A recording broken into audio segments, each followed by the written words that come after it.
오늘 함께 은혜 받을 하나님의 말씀은 히브리서 11장 4절의 말씀입니다. 히브리서 11장 4절 그리고 창세기 4장 1절에서 7절의 말씀까지 보겠습니다. 창세기 4장 1절 7절은 주보에도 기록되어 있습니다. 히브리서 11장 4절 믿음으로 아벨은 가인보다 더 나은 제사를 하나님께 드림으로 의로운 자라 하시는 증거를 얻었으니 하나님이 그 예물에 대하여 증언하심이라. 그가 죽었으나 그 믿음으로써 지금도 말하느니라. 아멘. 창세기 4장 1절에서 7절 아담이 그의 아내 하와 동침함에 하와가 임신하여 가인을 낳고 이르되 내가 여호와로 말미암아 등남하였다 하니라. 그가 또 가인의 아우 아벨을 낳았는데 아벨은 양치는 자였고 가인은 농사하는 자였더라. 세월이 지난 후에 가인은 땅의 소산으로 제물을 삼아 여호와께 드렸고 아벨은 자기도 양의 첫 새끼와 그 기름으로 드렸더니 여호와께서 아벨과 그의 제물을 받으셨으나 가인과 그의 제물은 받지 아니하신지라. 가인이 몹시 분하여 안색이 변하니 여호와께서 가인에게 이르시되 네가 분하여 함은 어찌 됨이며 안색이 변함은 어찌 됨이냐. 네가 선을 행하면 어찌 낯을 들지 못하겠느냐. 선을 행하지 아니하면 죄 때문에 엎드려 있느니라. 죄가 너를 원하나 너는 죄를 다스릴지니라. 아멘.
할렐루야.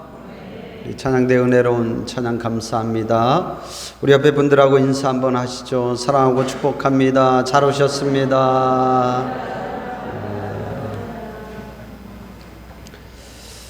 지난주에는 히브리서 10장의 말씀을 통해서 믿는 자들의 습관이라고 하는 제목으로 함께 말씀을 나누었습니다. 믿는 자들은 믿는 자들의 습관이 있다. 어떤 습관이 있습니까? 첫 번째는 온전한 믿음입니다. 하나님이 살아계심을 믿고 하나님이 상 주시는 이심을 믿는 습관이 있다. 두 번째는 소망입니다. 유동적이고 변하는 것에 대한 소망이 아니라 천국에 대한 영원한 소망이 있다. 세 번째는 사랑과 선행을 격려하는 습관이 있고, 마지막은 모이기에 힘쓰는 습관이 있다. 이게 믿는 자들의 습관이다 말씀드렸습니다. 그리고 히브리서 11장, 오늘 읽은 히브리서 11장에 보면 그 믿음으로 영광된 삶을 산 사람들이 소개가 되고 있습니다. 이름이 소개되고 있고 그들의 행적이 소개가 되고 있는데, 그 이름과 행적이 모두 소개가 되는 사람들은 정확하게 10명입니다. 아벨, 에녹, 노아, 아브라함, 사라, 이삭, 야곱, 요셉, 모세, 라합까지 10명입니다. 물론 그 외에도 행적은 소개되지 않지만 이름이 소개되는 사람이 있어요. 기드온, 바락, 삼손, 입다, 다윗, 사무엘과 같은 사람들은 또 이름이 소개되고 있고, 그리고 히브리서 기자는 그 외에도 수많은 믿음의 선지자들이 있었다고 말하고 있습니다. 그 모든 사람들의 믿음의 행적을 다 말할 수 없는 것이 그 나중분들이 처음 10명보다 믿음이 적어서가 아니라 그들을 다 언급하기에는 시간이 없기 때문이다. 그렇게 성경이 말하고 있죠. 아무튼 이 히브리서 11장에는 영광스러운 믿음의 사람들이 소개되고 있습니다. 저는 그런 생각을 해봅니다. 우리가 똑같이 한평생을 살고 우리가 또 특별히 하나님을 믿는 믿음을 가지고 살아가는데, 여러분이 이왕이면 여러분의 이름들이 믿음의 행적에 기록되는 그러한 이름들이 되기를 주님의 이름으로 축복합니다. 그냥 아무개가 아니라 그 이름이 기억되고 그 행적이, 그 믿음의 행적이 기록될 만한 그런 믿음의 사람들이 되기를 축복합니다.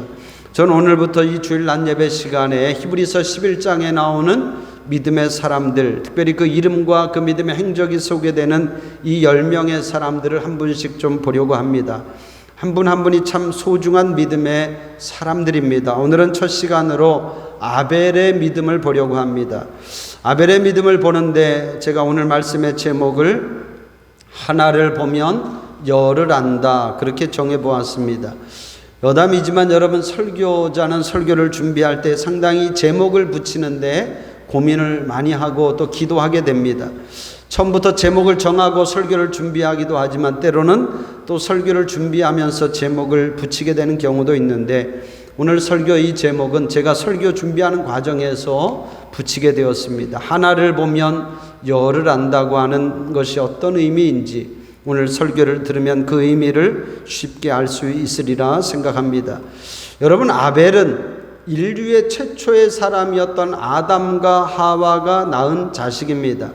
우리가 아벨을 이야기할 때 빼놓을 수 없는 사람이 바로 그의 형이었던 가인입니다. 그래서 가인과 아벨, 아벨과 가인은 항상 함께 이야기합니다. 여러분, 구약의 이 창세기는 구조적으로 참 독특한 그런 구조를 가지고 있는데, 그것은 서로 대조되는 두 인물이 항상 함께 나온다는 거예요. 그래서 가인과 아벨도 그렇고, 아브라함과 그의 조카였던 롯도 그렇고, 이삭과 이스마엘, 에서와 야곱, 유다와 요셉, 이렇게 두 인물들이 서로 대조적으로 소개가 되고 있다는 거죠. 여러분, 사실 이 아벨에 대한 성경의 기록은 그렇게 많지가 않습니다. 히브리서 11장에 나온 믿음의 다른 선조들처럼 그렇게 이 아벨에 대한 행적은 잘 소개되고 있지 않습니다. 우리는 사실 그에 대해서 잘 모릅니다. 그도 그럴 것이 아벨은 일찍 죽었습니다. 그의 형 가인에 의해서 장가도 가보지 못하고 일찍 죽었습니다. 이렇게 젊은 나이에 일찍 죽은 아벨이 믿음의 장인 히브리서 11장에 소개가 되는 데에는 이유가 있지 않겠습니까? 그것은 다름 아닌 제사와 관련해서, 예배와 관련해서 우리가 배울 점이 있기 때문이죠. 오늘 읽은 본문 히브리서 11장 4절에 보면 믿음으로 아벨은 가인보다 더 나은 제사를 하나님께 드렸다 이렇게 말하고 있습니다. 아벨은 가인보다 더 나은 제사를, 바로 이 부분이죠. 더 나은 제사를 드렸다고 소개하고 있습니다. 여러분, 우리가 아벨에 대해서 그의 삶이 어떠한지 우리가 잘 모르지만 분명한 것은 그는 제사를 잘 드린 사람이라는 거예요. 오늘날로 말하면 예배를 잘 드린 사람이라고 하는 그러한 사실입니다. 여러분, 예배만 잘 드려도 하나님이 기뻐하시고 하나님이 복 주실 줄로 믿습니다. 할렐루야. 얼마 전에도 제가 솔로몬의 1000번제에 대한 말씀을 드렸는데, 솔로몬도 그렇습니다. 솔로몬도 다른 무엇보다 제사를 잘 드려서 하나님으로부터 복을 받았던 사람이라는 거죠. 아벨이 바로 그런 사람입니다. 여러분, 믿음의 사람들 첫 주제가 바로 예배라고 하는 것에 우리가 주목해 볼 필요가 있습니다. 그것은 무슨 얘기냐면, 신앙의 중심은, 믿음의 중심은 항상 어디에 있다? 예배에 있다는 거예요. 같이 한번 해봅시다. 믿음의 중심은 예배입니다. 할렐루야. 믿음의 중심은 예배라고 하는 그런 말씀이에요. 여러분, 이 말씀을 꼭 믿을 수 있기를 주님의 이름으로 축복합니다. 믿음의 중심은 예배에 있다. 여러분, 그렇습니다. 아벨은 특별히 그 믿음의 중심이었던 이 예배에 대해서 성공한 사람이라고 하는 그런 말씀. 예배에 대해서 성공한 자다. 여러분, 우리의 믿음은 결국 예배를 통해서 드러나는 줄로 믿습니다. 예배를 통해서 우리에게 믿음이 있는가 없는가가 드러난다는 거죠. 그 사람이 예배하는 것을 보면 그 사람이 어느 정도의 믿음의 사람인지가 보여진다는 것입니다. 그렇습니다. 여러분, 믿는 사람의 삶에서 예배보다 더 중요한 것은 없습니다. 예배보다 더 앞서는 것은 없습니다. 하나님은 예배를 가장 소중하게 여기십니다.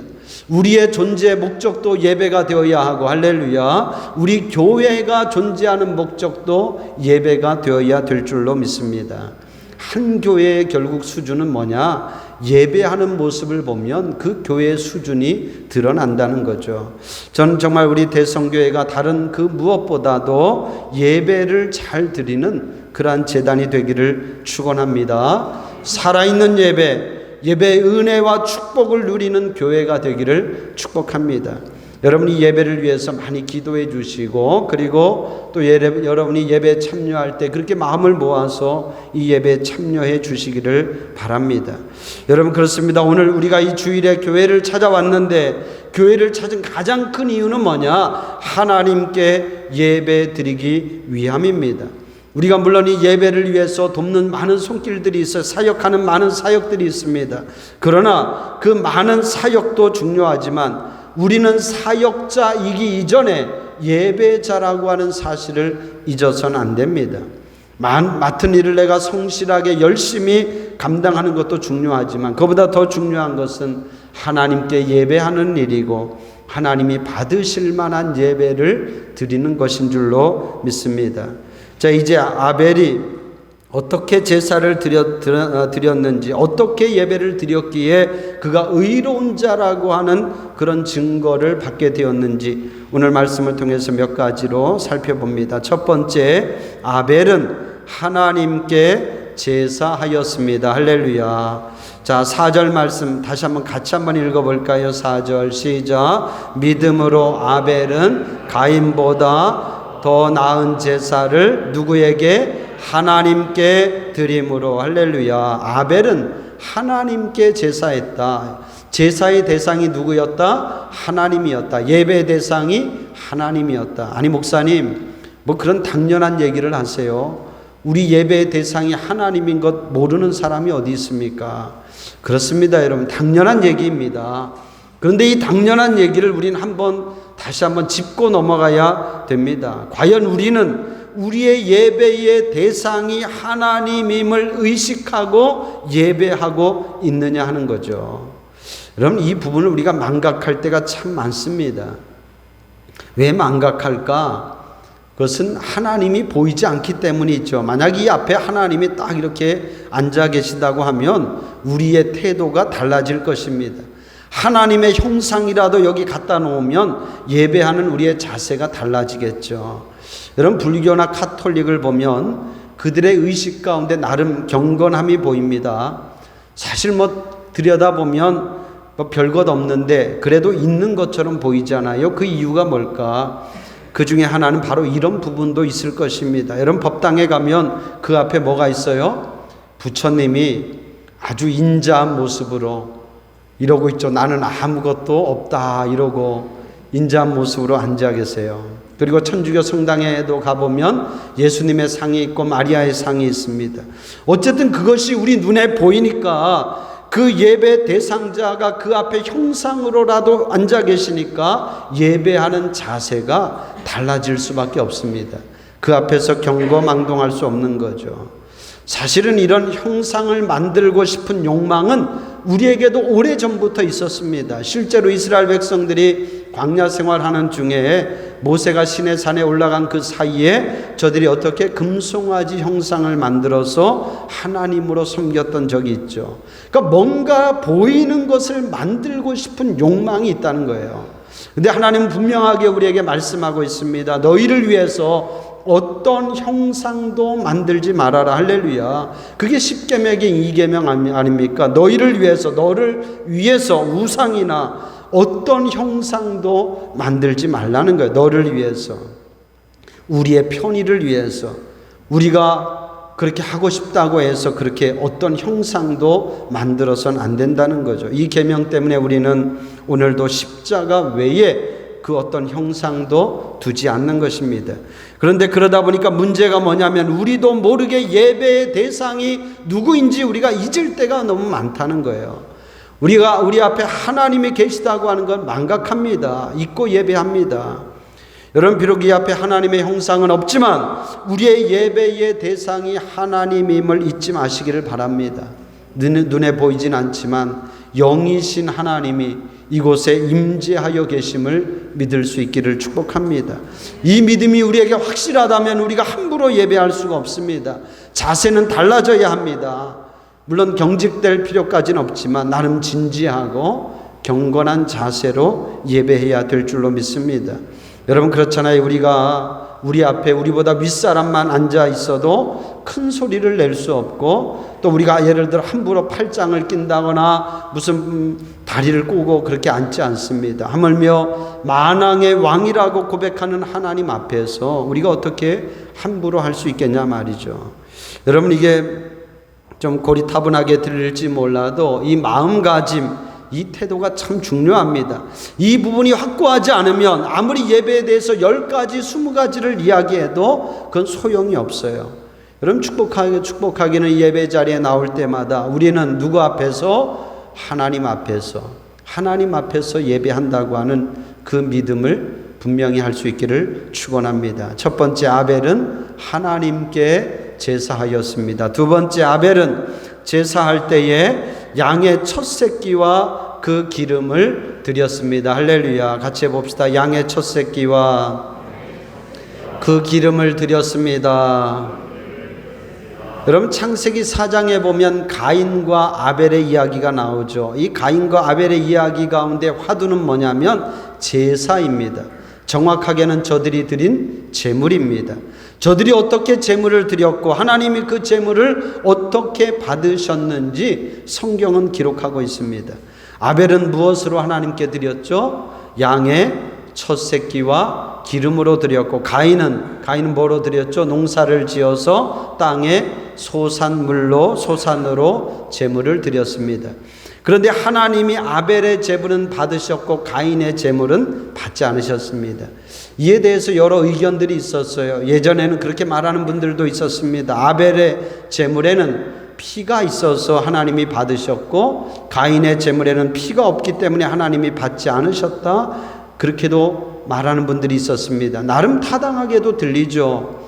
레위기 17장에 보면 생명이 피에 있으므로 피가 죄를 속한다 이렇게 말씀하고 있고, 히브리서 9장에도 보면 피 흘림이 없은즉 죄 사함이 없다 이렇게도 말씀하고 있습니다. 그러니까 구약의 제사는 피의 제사, 희생 짐승의 피의 제사였습니다. 물론 곡물을 드리는 소제와 같은 제사도 있지만 구약 제사의 근본은 피의 제사였죠. 그래서 가인의 제사는 이 피가 없기 때문에 하나님이 받지 않으셨다는 거예요. 근데 여러분 조금만 더 깊이 생각해 보면 이 가인과 아벨의 제사는요, 하나님이 구약의 제사법을 제정하기 이전의 제사라고 하는 걸 우리가 알 필요가 있습니다. 여러분, 하나님이 모세를 통해서 출애굽기 레위기에 나오는 그 제사법은 하나님이 모세를 통해서 주신 제사법이거든요. 가인과 아벨은 모세 이전의 사람입니다. 그러니까 아벨의 시대에는 이런 피의 제사와 같은 그런 제사법이 없었습니다. 그리고 만약에 하나님이 짐승의 피의 제사만 받으신다면 그럼 농사 짓는 사람들은 뭘로 제물을 드릴 수 있겠습니까? 아까도 말씀드렸지만 하나님께 드리는 제사가 다 짐승의 피의 제사만 있는 것이 아니라 곡물의 제사도 있었다는 거죠. 그러니까 가인의 제사에 피가 없어서 하나님이 저의 제물을 받지 않았다 하는 것은 맞는 말씀이 아니라는 거죠. 그럼 뭐냐? 왜 하나님께서 가인의 제물은 받지 않고 아벨의 제물만 받으셨을까 하는 거죠. 많은 성경의 학자들은 그 이유를 창세기 4장 4절에 나오는 아벨이 양의 첫 새끼를 드렸다 하는 그 부분을 주목하고 있는 것입니다. 단순히 아벨은 양의 새끼를 드린 것이 아니라 양의 첫 새끼를 드렸다는 거죠. 반면에 가인의 제사에는 그런 표현이 없다는 거예요.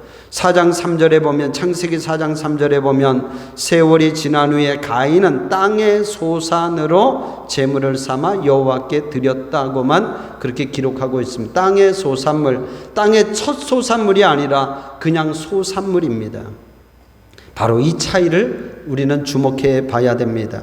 아벨이 그가 양의 첫 새끼를 드렸다고 하는 것은 무슨 말이냐면, 그가 그 하나의 행동이지만, 첫 새끼를 드렸다고 하는 것이 하나의 행동이지만 그가 일상 속에서 어떻게 하나님을 고백하고 어떻게 하나님을 대하였는지를 보여주는 대목이라는 거예요. 여러분, 그것은 아벨의 단순히 하나의 행동이 아니라 평소에 그의 믿음이 어떠한지를 보여주는 그러한 말씀이라는 것입니다. 여러분, 우리가 그런 말을 하죠. 하나를 보면 열을 안다, 이런 말을 합니다. 특히 부모가 자식을 키울 때, 자식을 야단칠 때 그런 말 많이 쓰죠. 저도 어릴 적에 부모님으로부터 그런 말씀 많이 들었고, 또 저도 자식을 키우면서 그런 말 많이 하게 되더라고요. 근데 살아보니까 그 말이 맞는 말입니다.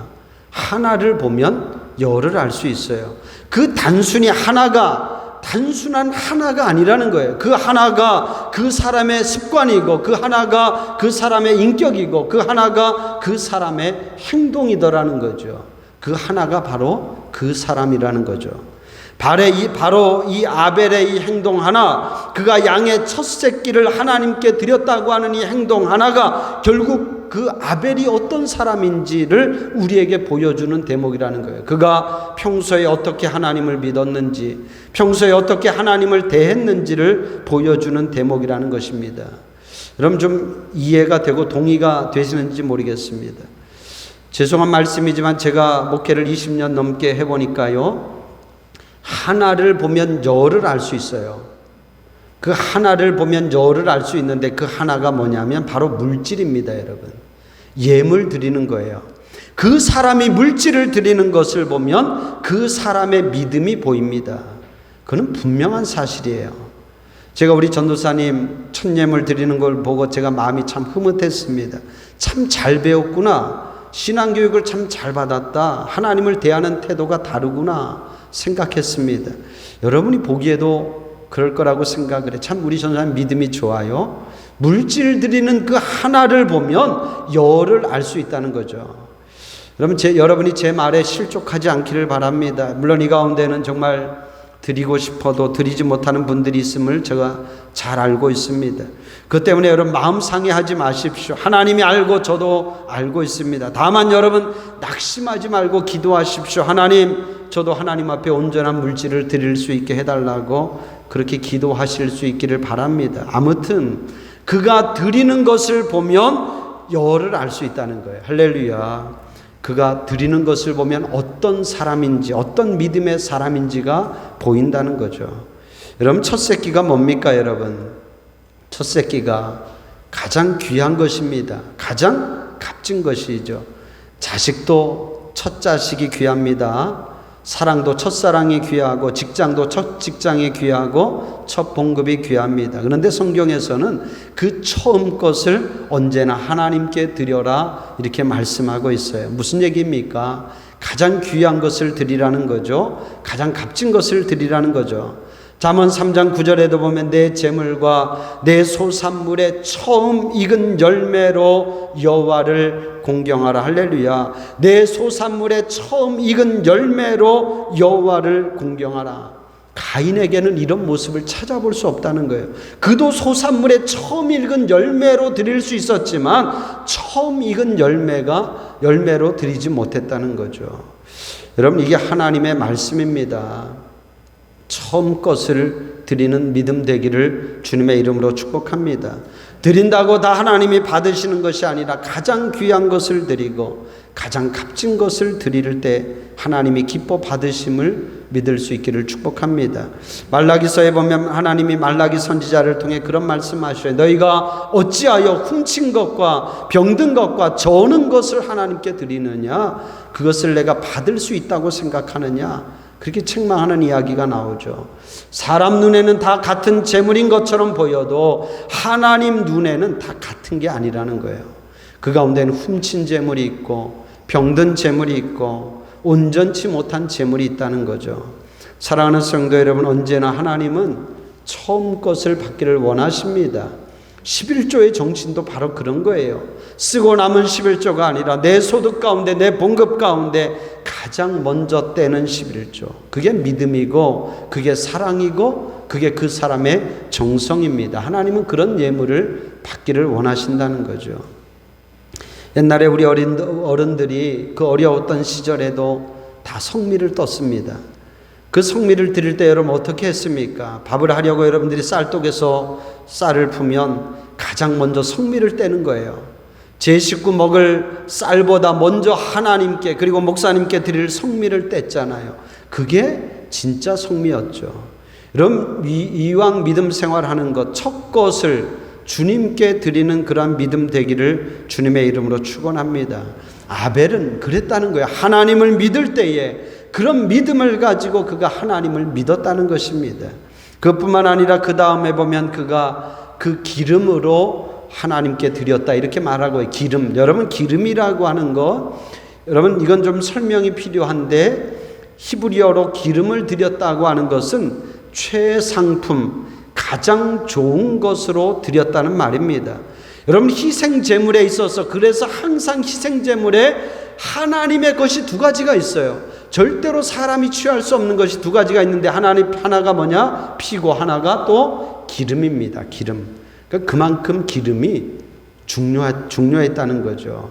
근데 놀랍게도 아벨은 이런 사실 율법이 있기 이전에 양의 첫 새끼와 그 기름을 하나님께 드렸습니다. 그게 아벨의 믿음이었고 저가 하나님을 대하는 태도였다는 거죠. 여러분, 이런 믿음의 자세가 어느 날 갑자기 생기는 것이겠습니까? 아벨은 늘 그래 왔다는 것입니다. 하나님을 섬겨도 그냥 대충 하나님을 섬긴 것이 아니라 정말 사랑하는 마음을 가지고 내 삶의 가장 귀한 것은 언제나 하나님께 드린다고 하는 그런 믿음을 가지고 그가 하나님을 섬겨왔다는 거죠. 여러분, 이런 아벨의 믿음이 오늘 저와 여러분의 믿음이 되기를 주님의 이름으로 축복합니다. 마지막 세 번째입니다. 하나님은 아벨과 그의 제물을 받으셨습니다. 여러분, 말씀드린 것처럼 아벨이 양의 첫 새끼와 그 기름을 제물로 드렸다고 하는 것은 그의 삶이 어떤지를 우리에게 보여주는 대목입니다. 그것은 단순히 제물이 아니에요. 그것은 그 아벨의 믿음이고 아벨의 삶인 거예요. 여러분, 예배와 삶은 분리될 수가 없습니다. 예물과 재물과 생활은, 그 사람의 생활은 결코 분리될 수가 없다는 거죠. 예배를 잘 드리는 사람이 그 삶도 반듯하고 온전한 줄로 믿습니다. 여러분, 이 아벨의 제사에서 우리가 눈여겨봐야 될 대목이 있는데, 그것은 뭐냐면 하나님이 아벨의 제물을 받으실 때에 그 제물을 드린 아벨도 함께 받으셨다는 거예요. 이건 참 중요한 말씀입니다. 창세기 4장 4절에 보면 여호와께서 아벨과 그의 제물을 받으셨다, 이렇게 말씀하고 있죠. 아벨과 그의 제물을 받으셨다. 반면에 그 다음 절에 보면 가인의 제물을 대할 때 하나님 뭐라고 얘기하냐면 여호와께서 가인과 그의 제물을 받지 않으셨다, 이렇게 말하고 있어요. 여러분, 참 중요한 말씀인데요. 여러분, 우리가 드린 제물을 하나님이 보실 때에 하나님은 우리가 드린 제물을 보기 이전에 뭘 보신다? 우리를 보신다는 거, 우리를. 여러분의 삶을 보신다는 것입니다. 하나님은 아벨의 삶이 어떠한지, 가인의 삶이 어떠한지를 하나님은 이미 알고 계신다는 그런 말씀이에요. 단순히 저들이 드린 그 제물이 중요한 것이 아니라 보이지 않는 그들의 삶이 어떤지를 하나님은 알고 계셨다는 거죠.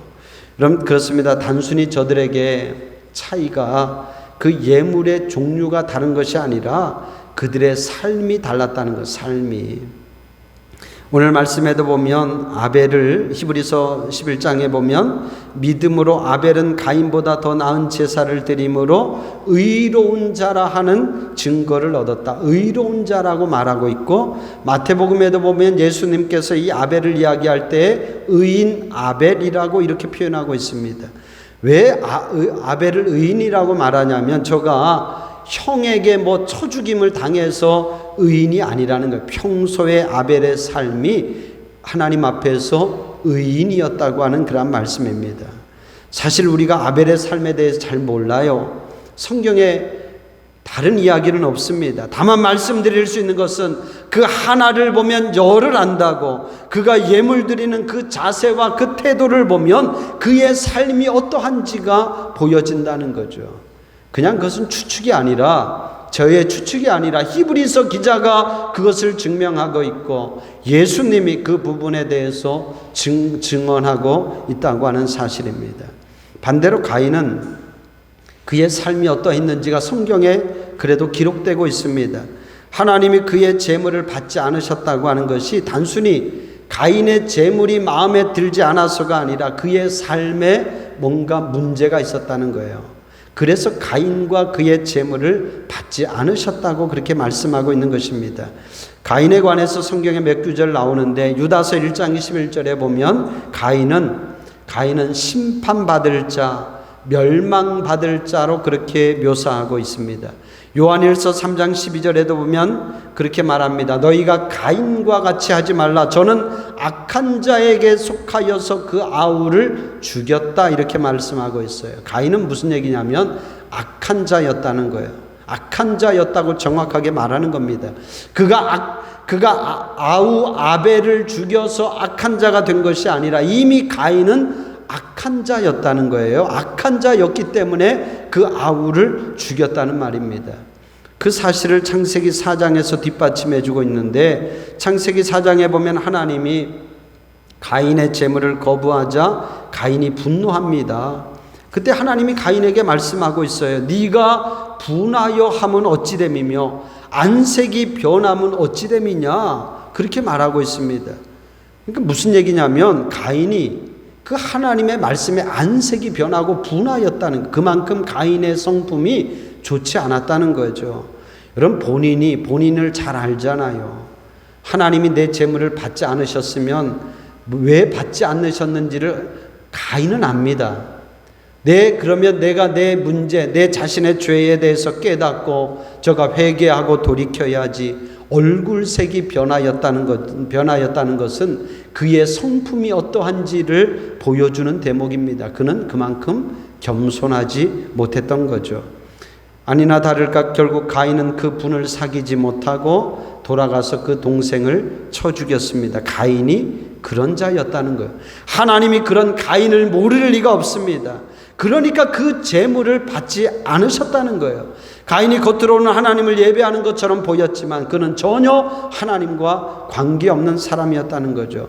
겉으로는 예배자의 모습을 하고 있지만 실상은 그는 악인이었습니다. 그에게서는 믿음을 찾아볼 수가 없다고 하는 그런 말씀입니다. 여러분, 이 부분이 상당히 우리에게도 중요하고 무서운 말씀이에요. 여러분이 지금 이렇게 거룩한 그런 예배자의 모습으로 우리가 이 앉아 있는데, 우리가 오늘 이 말씀을 통해서 깊이 생각해야 됩니다. 하나님께서 이 자리에서 우리를 보실 때에 단순히 예배하는 우리의 모습만 하나님이 보시는 것이 아니라 우리의 삶 전체를 하나님은 보고 계신다는 거예요. 우리의 삶 전체를, 우리가 지난 한 주간을 어떻게 살았는지를 하나님은 이미 알고 계신다는 것입니다. 정말 여러분이 하나님을 의식하면서 하나님이 내 삶을 심판하신다고 하는 생각을 하면서 살았는지 그렇지 않은지를 하나님은 다 알고 있다는 것입니다. 제가 지난주에도 그런 말씀 드렸어요. 우리는 지금 세상의 눈을 피할 수 없습니다. 어디를 가든지 무엇하든지 우리는 다 드러나게 되어 있어요. 숨을 곳이 별로 없습니다. 그래도 숨으려고 하면 숨을 때를 찾을지 몰라도, 그러나 중요한 것은 하나님의 눈은 우리가 피할 수가 없다. 하나님의 눈에서 우리가 벗어날 수 없다는 거예요. 여러분, 우리가 지난 한 주간을 어떻게 살았는지 하나님은 다 알고 계시다는 것입니다. 여러분, 우리는 그 믿음으로 살아야 됩니다. 한 주간을 그냥 내 맘대로, 내 감정대로, 내 육체의 정욕대로 살다가 이 주일에 와서 아무렇지도 않게 앉아서 예배한다고 하나님이 우리의 예배를 받으시는 것이 아니라는 거죠. 사람은 속일 수 있어도 하나님은 속일 수가 없다는 거죠. 오래전에 나온 투캅스라는 영화가 있잖아요. 거기 보면 안성기, 박중훈 씨가 그 1편의 주인공으로 나왔는데, 거기 보면 안성기 씨가 그 이미지에 맞지 않게 아주 타락한 그런 경찰로 나왔잖아요. 뭐 정확한 그 스토리는 잘 생각나지 않지만 어쨌든 그분이 그 안성기 씨가 경찰로 나오면서 뇌물도 받고 검은 돈도 받으면서, 그리고 뭐 사건도 무마해주고 뭐 그랬던 것 같아요. 근데 인상적이었던 것은 뭐냐면, 그렇게 한 주간을 살거든요. 타락한 경찰로서. 그리고 주일이면 부인과 함께 교회를 갑니다. 그리고 교회 가서 거룩한 척 기도하고 예배드려요. 그리고 또 그렇게 모은 물질을 가지고 헌금도 드립니다. 그리고 목사님 말씀을 들으면서 눈물을 흘려요. 다 맞는 말씀이라고 그렇게 눈물 흘립니다. 그런데 정작 그의 삶에는 아무런 변화가 일어나지 않습니다. 어쩌면 그 위선적인 모습이 오늘 우리의 모습일 수도 있다고 하는 것을 우리는 생각해야 됩니다. 아무리 우리가 교회에 와서 아름답게 찬양하고 온갖 은혜로운 말을 하고 적지 않은 예물을 드린다 해도 우리의 삶이 뒷받침되지 않으면 하나님께서는 우리 예물도 받지 않으실 뿐더러 우리 자체도 하나님이 받지 않으신다는 거예요. 여러분, 참된 예배는 그 삶이 뒷받침되는 예배가 참된 예배인 줄로 믿습니다. 단순히 이 주일에 내가 교회 와서 예배 드렸으니까 나는 됐어, 이렇게 어려운 상황인데 나는 교회 와서 내가 예배했으니까 나는 아무 문제 없어, 이것이 아니라 이왕이면 한 주간의 우리의 삶도 우리가 드리는 지금의 이 예배와 같이 거룩하고 성결하고 구별된 삶이 될 수 있기를 주님의 이름으로 축복합니다. 할렐루야. 여러분, 이 부분이 어렵다고 하는 것 우리는 잘 압니다. 그러나 여러분, 어렵다고 포기하지 말고, 어렵다고 예배를 안 드려서도 안 됩니다. 오늘도 우리는 어쩔 수 없이 어쩌면 부끄러운 모습으로 나올 수 있어요. 또 죄인된 모습으로 우리가 주님 앞에 나올 수 있지만, 그래도 우리가 이 시간만큼은 전심으로 우리가 주님 앞에 회개하고 뉘우치고, 또 주님이 우리에게 말씀하실 때에 겸손하게 주님의 말씀을 경청하는 여러분들이 되기를 주님의 이름으로 축복합니다. 가인과 같이 우리의 얼굴색이 변하면 안 됩니다. 여러분, 혹시 말씀을 듣더라도, 말씀이 혹시 부딪히더라도 여러분의 얼굴색이 변하지 않기를 바랍니다. 주님이 하시는 말씀으로 듣고 혹여라도 내 죄가 깨달아지고 뉘우쳐지면 우리가 같이 회개하고 또 우리의 삶을 돌이킬 수 있는 저와 여러분 될 수 있기를 주님의 이름으로 축복합니다. 이제 말씀을 맺겠습니다. 히브리서 11장에 소개되는 믿음의 사람들 가운데 오늘 첫 번째로 아벨의 이야기를 우리가 보았는데요. 아벨은 어떤 사람이냐? 예배의 성공자입니다. 하나님은 그가 드린 제물을 그리고 그를 하나님은 받아주셨어요. 하나님은 오늘 이 시대에도 아벨과 같은 그런 참된 예배자를 찾고 계십니다. 여러분 꼭 기억하십시오. 이 예배는 우리의 믿음이 가장 정확하게 드러나는 자리이다. 이 예배는 우리의 믿음이 가장 정확하게 드러나는 자리이다. 하나를 보면 열을 안다고 예배 드리는 그 사람의 그 모습을 보면 그 사람의 열을 알 수 있고, 아니 그 사람의 전체가 보여진다는 것입니다. 바로 그 하나가 예배입니다. 예배가 그만큼 중요해요. 우리가 어떻게 하나님 앞에 예배하느냐가 결국 그 사람이고 그 사람의 믿음이고 더 나아가 그 사람의 삶이라고 하는 그런 말씀입니다. 오늘 드리는 예배가 온전한 예배가 되기를 축복합니다. 믿음으로 드리는 예배가 되기를 축복합니다. 우리의 삶이 뒷받침되는 그런 예배가 되었으면 좋겠습니다. 형식이 아니라 마음을 다하여 드리는 그러한 예배가 되기를 주님의 이름으로 축복합니다. 하여서 우리가 아벨에 대해서 모르지만 아벨이 그 예배를 제사를 잘 드림으로 인해서 히브리서 11장에 믿음의 장에 그의 행적이 소개되는 것처럼 우리도 여러분들이 예배를 잘 드림으로 인해서 우리의 후대에 여러분의 믿음의 행적이 기록되는 그러한 믿음의 사람들 되기를 주님의 이름으로 간절히 축복합니다. 기도하겠습니다. 하나님, 참된 예배자가 되게 하여 주옵소서. 우리가 이 시간 하나님 앞에 예배할 때에 또 우리가 준비한 하나님 앞에 예물을 드릴 때에 하나님이 우리가 드린 예물도 받으시고 또 드리는 우리 자신도 하나님이 받아주시기를 원합니다. 하나님, 우리의 삶이 지금 예배하는 이 모습처럼 참되게 하여 주시고 바르게 하여 주시고 성결하게 하시고 온전한 삶이 되게 하여 주시옵소서. 하나님, 우리 믿음 생활의 예배가 가장 중요합니다. 예배하는 그 모습을 보면 그 사람의 믿음이 보이고 그 사람의 삶이 보입니다. 하나님, 우리의 예배가 하나님 기뻐 받으시는 그러한 예배 되게 하여 주시옵소서. 감사드리오며 예수님의 이름으로 기도합니다. 아멘.